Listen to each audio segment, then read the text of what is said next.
Que faisait Allah avant le commencement, avant le Big Bang, avant l'espace, avant les dimensions, avant que le mot avant lui-même ait un sens, avant le mouvement, avant la lumière, avant même l'idée de l'existence. Il n'y avait ni cieux, ni terre, ni étoiles, ni poussière, ni ange pour le glorifier, ni humain pour le questionner. Certains posent cette question avec une curiosité sincère, comme des enfants contemplant l'infini avec émerveillement. D'autres la formulent avec ironie, pensant mettre Dieu en défaut, avec une énigme sans réponse. Mais cette question, en réalité, elle ne parle pas de Dieu. Elle parle de nous, de notre besoin de comprendre ce qui nous dépasse, de notre tendance à enfermer l'éternel dans les limites du temps. Et surtout, de notre oubli fondamental. Ce n'est pas Dieu qui entre dans le temps. C'est le temps qui commence quand Dieu le décide. La question en elle-même, cette question, que faisait Allah avant de créer l'univers, peut paraître innocente, voire philosophique, mais elle a traversé les siècles, suscitant étonnement, réflexion, et parfois même des mises en garde. Elle a été posée à des grands savants, notamment à l'imam Malik ibn Anas, l'un des plus illustres fondateurs des 4 écoles juridiques de l'islam. On raconte qu'un homme est venu le voir dans la mosquée du prophète à Médine. Il lui demanda avec insistance, « Ô imam, que faisait Allah avant la création ?» L'imam a baissé la tête.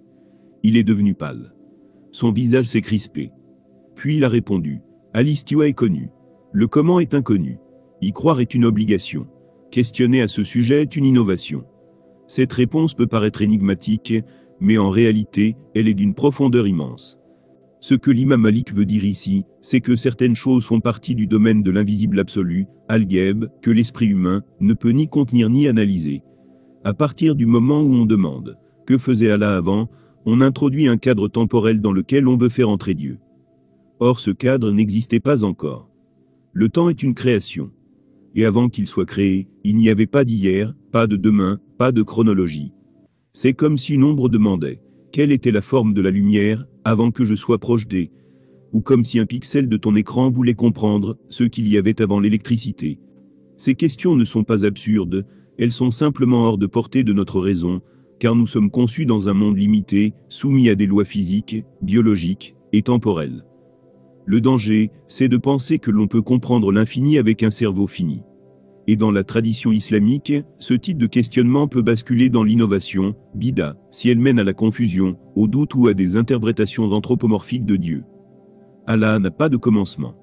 Il n'a pas eu besoin de créer pour exister. Il ne change pas d'état. Il n'évolue pas. Il est Al-Qayyum, l'absolu, celui qui subsiste par lui-même.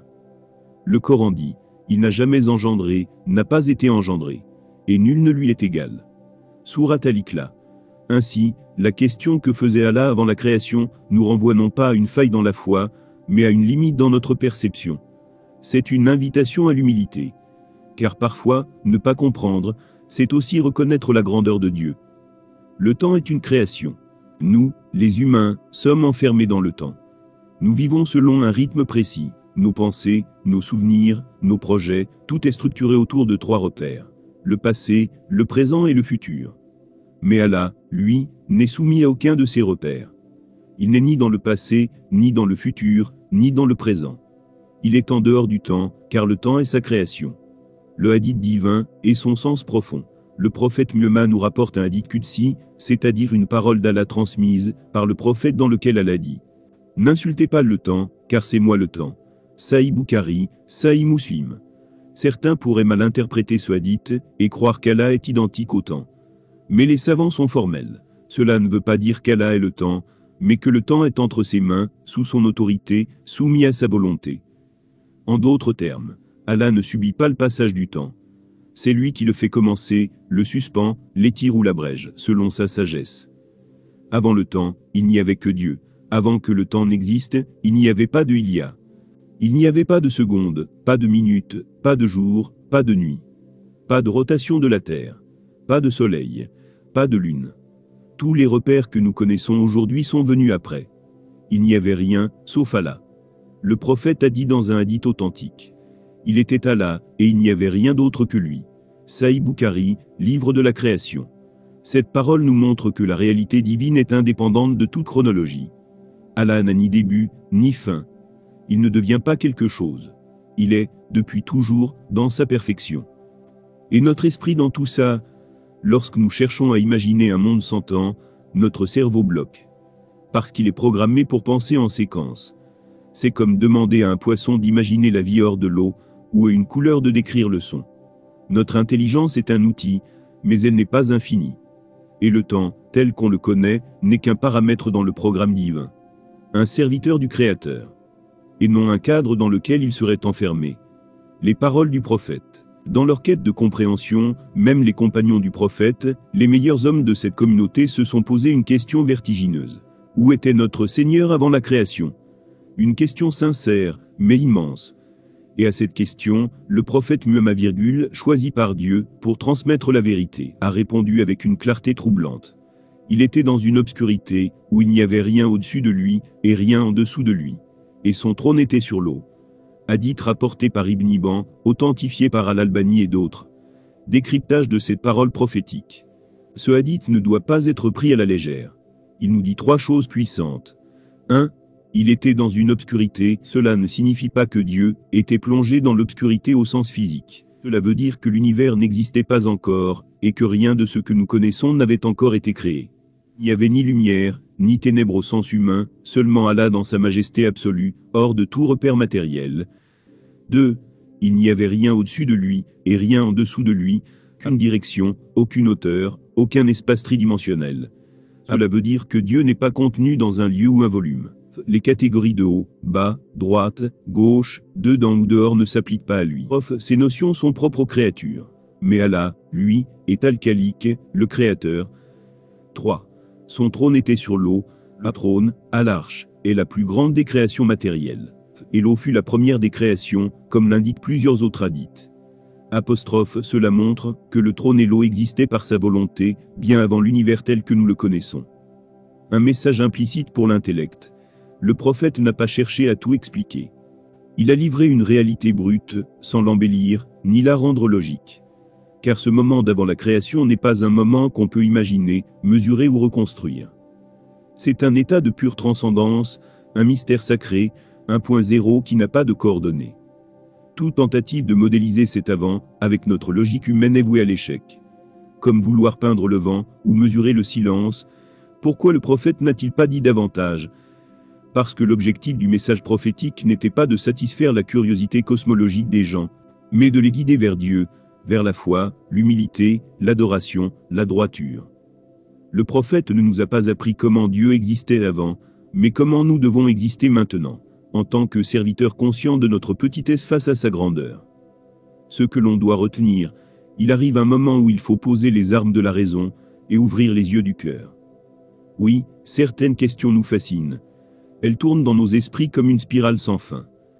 Que faisait Allah avant? Où était-il? Pourquoi a-t-il créé? Mais au lieu de s'égarer, dans ce que notre esprit ne peut pas atteindre, il est plus sage, plus humble, plus fécond de se concentrer sur ce qu'Allah a voulu nous montrer. Le ciel immense au-dessus de ta tête. Les étoiles qui brillent sans demander de loyer. L'âme humaine, capable d'aimer, de se repentir, de chercher le bien. Le rythme du cœur, la beauté du pardon, la logique du cycle de la vie. Tout cela, ce sont des signes. Des ayats, comme le dit le Coran. Des fenêtres vers sa connaissance, des miroirs de sa sagesse, des appels silencieux à nous tourner vers lui. Car le vrai miracle, ce n'est pas de comprendre ce qu'il y avait avant la création. C'est de comprendre ce que nous devons faire dans cette création. Ce n'est pas de savoir où était Allah avant le temps, mais de savoir où en est ton cœur maintenant, face à lui. Allah est Al-Awwal, Al-Akhir. Le Coran dit, c'est lui le premier et le dernier, l'apparent et le caché. Et il est omniscient. Sourate Al-Hadi, verset 3 sans commencement. Aucun être, aucune énergie, aucun atome ne l'a précédé. Et il est Al-Akhir, le dernier, sans fin. Quand tout disparaîtra, il restera. Parfait, éternel, immuable. Il n'a pas évolué pour devenir Dieu. Il l'a toujours été. Et il le restera, au-delà de toute perception. Et toi, dans tout ça, tu n'as pas besoin d'être un philosophe pour connaître Dieu. Tu n'as pas besoin d'expliquer l'infini pour marcher vers lui. Il suffit parfois d'une larme sincère, d'un regret profond, d'un regard vers le ciel, pour que ton cœur se connecte à celui qui t'a créé. Et c'est là, précisément là, que tu comprends. Ce n'est pas le mystère de l'avant qui sauve. C'est la beauté du maintenant. Le choix de croire. Le choix de vivre pour lui. Allah n'a pas besoin d'agir pour exister. Il n'a pas besoin de créer pour devenir créateur. Il n'a pas besoin d'être adoré pour exister, mais c'est nous qui avons besoin de l'adorer pour exister pleinement. Il est au-delà de toute logique humaine, au-delà du visible, du mesurable, du pensable. Il est le réel absolu, celui qui n'est ni limité par l'espace, ni conditionné par le temps. Il était avant que tout soit, il est même lorsque tout change, et il sera quand tout aura disparu. Alors, la véritable question n'est pas « Que faisait Allah avant de créer l'univers ?» mais bien plus urgente, plus intime, plus profonde. Et nous, que faisons-nous face à lui? Que faisons-nous de notre vie, de notre souffle, de notre temps? Car un jour viendra où le temps s'arrêtera, où les cieux se fendront, où la vérité se lèvera sans filtre, et ce jour-là, il ne restera que deux catégories de gens, ceux qui auront cherché Allah, et ceux qui l'auront oublié. Ô Allah, toi qui es sans commencement ni fin, donne-nous l'humilité de reconnaître ce qui nous dépasse, et la lumière, pour cheminer vers toi dans ce monde éphémère. Ô toi, le parfait, ne nous laisse pas nous perdre dans les illusions philosophiques, mais guide-nous vers la foi pure, sincère, stable, celle qui te connaît sans te comparer, celle qui t'adore sans t'interroger, celle qui t'aime sans condition. Ya Rab, fais que nos cœurs vibrent pour ta grandeur, que nos langues te louent dans le secret comme dans la foule, et que notre vie soit une réponse vivante à ton existence. Amin. Si cette vidéo t'a touché, si elle a résonné dans ton cœur, alors abonne-toi, partage autour de toi, et écris en commentaire, Allah est éternel et rien ne lui ressemble. Ensemble, faisons vivre les rappels profonds. Ensemble, avançons vers la vérité. Wa ala wa alam. Et qu'Allah vous éclaire. Wa salamu alaikum wa rahmatullahi wa barakatuh.